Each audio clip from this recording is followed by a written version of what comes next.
Donc nous sommes le Chet Sivan et on rentre dans le deuxième Pérec du Sha'ar HaYichud Va'emunah. Dans le premier Pérec, le Admorazaken a expliqué que toute la création tient de manière présente et en direct par la parole d'Akadosh Baruch Hu.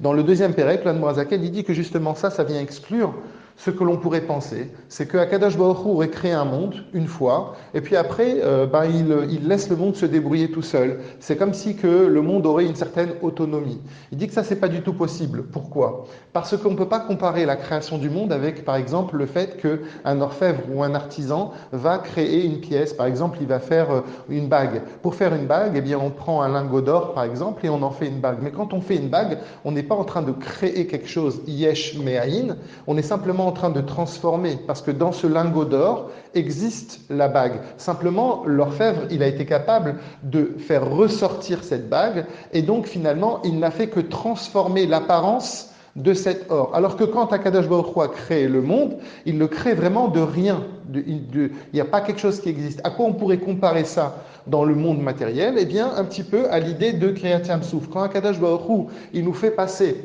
au moment de la sortie d'Égypte, quand Hachem, il nous fait passer par la mer, il fait en sorte que cette mer, elle s'ouvre, et à ce moment-là, l'eau va changer de nature. L'eau, normalement, coule du haut vers le bas, et bien à ce moment-là, l'eau va se tenir comme une muraille. Et qu'est-ce qu'on nous dit? Eh bien, on nous dit qu'il faut un vent violent, persistant, pour faire en sorte que l'eau, elle tienne. C'est un peu pour nous montrer que, parce que ici, il y a un changement de la nature, c'est comme si que Hachem, il avait créé Yesh Me'ayin, c'est comme si qu'Hachem, il avait créé une nouvelle nature dans l'eau. Et donc ça, c'est un petit peu, ça s'approche un tout petit peu à l'idée de ce que l'on veut dire. C'est pas une transformation de l'eau, mais c'est qu'il a créé une nouvelle nature dans l'eau. Un petit élément différent. Et que pour ça, eh bien, il faut tout l'investissement d'Akadash Baruch Hu, ce vent qui ne va pas cesser. Alors, le Admorazoken, il dit, à plus forte raison.